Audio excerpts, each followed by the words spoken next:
Baik, selamat pagi, selamat siang, selamat sore, atau selamat malam buat Bu Christine.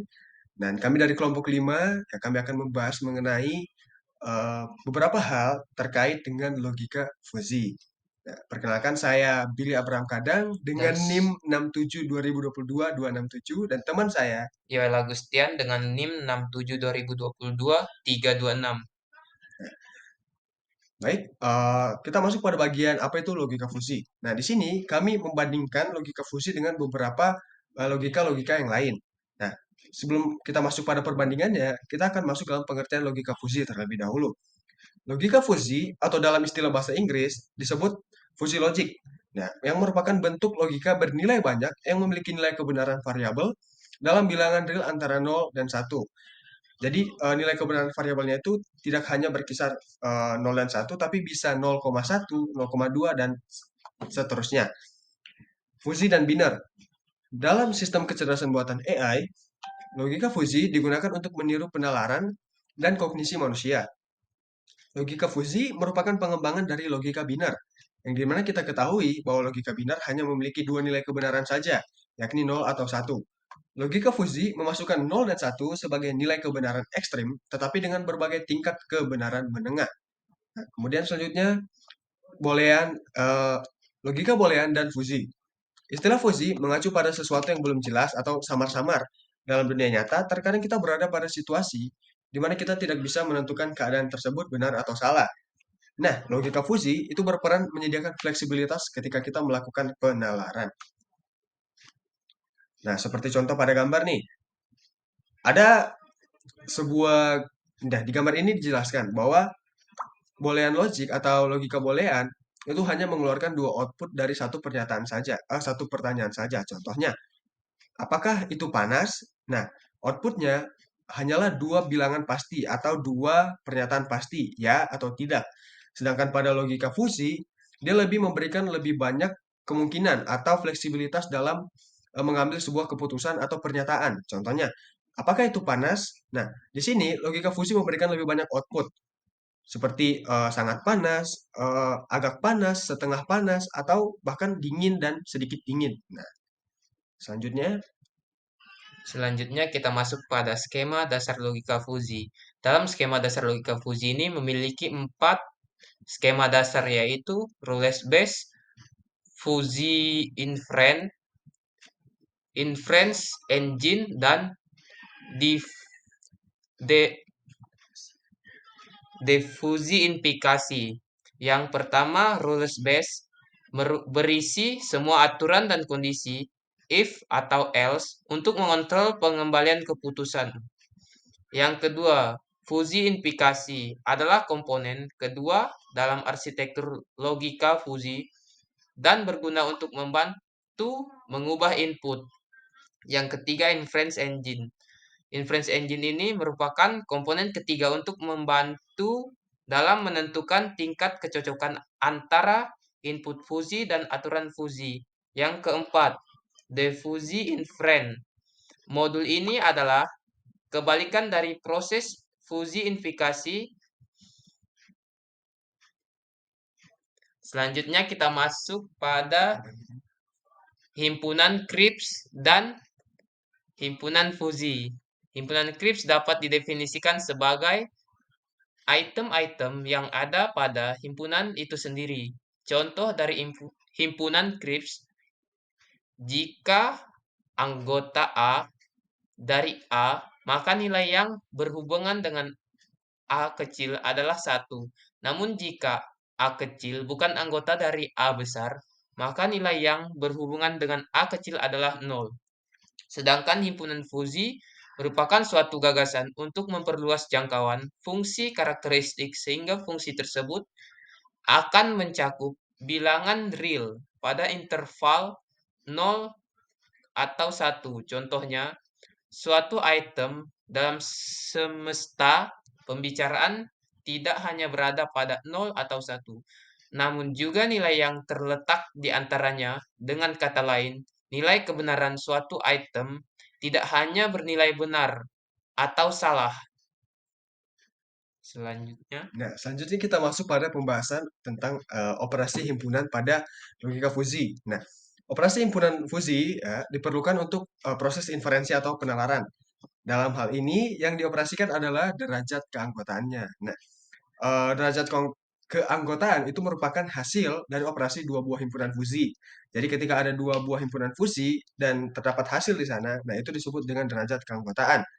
Atau bisa juga disebut sebagai fire strength atau A predikat. Terdapat tiga operasi dasar pada himpunan fusi. Antara lain, yang pertama OR, union, dua and intersection, dan yang ketiga not, complement. Kita masuk pada bagian yang pertama, yaitu OR, union. Union, max. Nah, fusi union dilambangkan dengan simbol U. Union, nah ini merupakan definisi dari fusi union. Union dari dua himpunan adalah maksimum dari tiap pasang elemen-elemen pada kedua himpunan. Nah, contoh, pada himpunan A memiliki elemen 1.0, 0.20, dan 0.75. Sedangkan pada himpunan B memiliki elemen 0.2, 0.45, 0.50. Nah, apabila kedua buah himpunan ini menggunakan operasi union pada salah satu pengerjaannya atau pengoperasiannya, maka yang kita ambil dari kedua belah buah himpunan ini adalah nilai max atau nilai terbesar dari kedua buah himpunan ini. Ya, seperti yang kita ketahui, pada himpunan A terdapat nilai yang paling besar adalah 1.0. Sedangkan pada himpunan B ada dua nilai terbesar, yaitu 0.45 dan 0.75. Kemudian intersection atau N. Fusi intersection atau biasa yang disimbolkan dengan N atau U kebalik adalah irisan dari dua himpunan fusi, yang dimana adalah minimum dari tiap pasang elemen pada kedua himpunan. Kalau yang sebelumnya union adalah nilai maksimum, nah pada bagian intersection ini kita akan membahas nilai minimum dari masing-masing himpunan atau dua buah himpunan. Nah, misal nilai keanggotaan umur 27 pada himpunan muda adalah 0,6 dan nilai keanggotaan 2 juta pada himpunan penghasilan tinggi adalah 0,8. Maka A predikat untuk usia muda dan penghasilan tinggi adalah nilai keanggotaan minimum muda intersection gaji tinggi, yang dimana kita dapati hasilnya adalah 0,6. Kemudian, yang terakhir adalah not atau komplement. Not atau komplement dari variabel fusi dengan derajat keanggotaan sama dengan X adalah 1/X. Ya, komplement C. Komplement dari himpunan fusi terdiri dari semua komplement elemen. Contohnya AC sama dengan 1 kurang 1.0, 1 kurang 0.2, 1 kurang 0.75 sama dengan 0.0 sama dengan 0,8 sama 0,25. Nah, misal nilai keanggotaan umur 27 pada himpunan muda adalah 0,6, maka A predikat untuk usia tidak muda adalah 0,4. Nah, selanjutnya kita masuk pada fuzzy reasoning. Nah, apa itu fuzzy reasoning? Fuzzy reasoning atau inferensi kabur adalah proses pengambilan keputusan dan penarikan kesimpulan menggunakan logika kabur atau fuzzy logic. Nah, seperti yang kita bahas di awal tadi. Fuzzy reasoning didasarkan pada gagasan bahwa dalam banyak situasi dunia nyata, informasi atau data tidak dapat diungkapkan secara tegas sebagai benar atau salah, tetapi memiliki tingkat keanggotaan atau tingkat kebenaran yang berkisar di antara nilai 0 dan 1. Nah, logika kabur atau logika fusi memungkinkan penanganan ketidakpastian dan ketidakjelasan dalam informasi dengan cara yang lebih fleksibel. Nah, kemudian dalam fusi reasoning, aturan-aturan atau pernyataan-pernyataan logika dinyatakan dalam bentuk yang memungkinkan variabel-variabel atau kondisi-kondisi untuk memiliki derajat keanggotaan tertentu. Ini menghasilkan hasil yang juga memiliki derajat keanggotaan, yang mencerminkan sejauh mana suatu pernyataan adalah benar atau relevan dalam konteks yang diberikan tentunya. Beberapa komponen utama dari fusi reasoning meliputi sistem inferensi fusi dan komponen-komponennya yang akan dibahas oleh teman saya.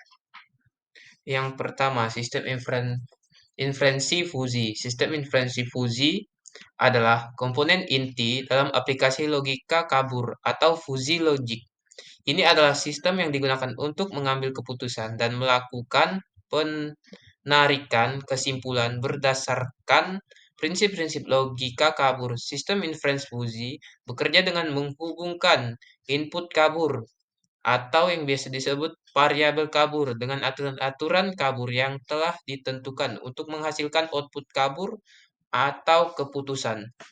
Nah, baik kita sekarang masuk dalam komponen dalam sistem inferensi fusi. Nah, pentingnya teman-teman untuk ketahui bahwa dalam setiap sistem yang bekerja ada yang dinamakan dengan komponen penyusun atau yang menggerakkan sistem tersebut sehingga sistem tersebut bisa berjalan dengan baik. Nah, dalam logika fusi terdapat juga komponen-komponen penyusun sistemnya, yaitu yang pertama variabel fusi input. Nah, fusi variable yang dimana dapat didefinisikan sebagai variabel-variabel yang digunakan sebagai input dalam sistem inferensi ya. Ketika kita ingin mengambil sebuah data dari user, maka kita menggunakan yang namanya inputan. Terus yang kedua, aturan fusi yang kedua adalah variabel fusi output. Variabel-variabel yang digunakan sebagai output dalam sistem inferensi ya. Setelah ada input pasti ada output juga gitu. Terus yang ketiga, aturan fusi atau fusi rules. Aturan yang menghubungkan variabel input dengan variabel output. Aturan ini menyatakan dalam bentuk jika maka. Contohnya seperti jika suhu rendah dan kelembapan tinggi, maka nyalakan pemanas. Nah, seperti itu. Kemudian yang keempat, fungsi keanggotaan membership function. Fungsi-fungsi yang menggambarkan sejauh mana suatu nilai input atau output adalah anggota dari himpunan kabur tertentu. Selanjutnya yang kelima, mesin inference atau yang biasa disebut dengan inference engine. Komponen yang bertanggung jawab untuk mengimplementasi aturan-aturan fusi berdasarkan nilai-nilai input dan menghasilkan nilai output kabur. Terus selanjutnya yang keenam, agregator. Proses untuk mengubah hasil inferensi kabur menjadi nilai tegas yang dapat digunakan dalam aplikasi praktis. Ini melibatkan konversi derajat keanggotaan yang saling tumpang tindih menjadi suatu nilai yang sesuai. Selanjutnya kita masuk pada penerapan logika fusi dalam contoh kasus nyata. Contoh kasus nyata penerapan logika fusi ini adalah yang pertama pengontrol kereta bawah tanah di Sendai, Jepang. Yang kedua, pengatur mekanisme autofocus pada kamera. Yang ketiga, sistem pengereman mobil Nissan. Yang keempat, penghematan konsumsi daya listrik pada AC. Contoh yang terakhir atau yang kelima, diagnosa kanker prostat dan diabetes. Baik, itu dia presentasi dari kami mengenai beberapa materi tentang logika fusi dan penerapannya dalam contoh kasus nyata. Nah, saya Billy Abram Kadang dan teman saya, Yoel Agustian, kami mengucapkan sekian dan terima sekian dan kasih. terima kasih.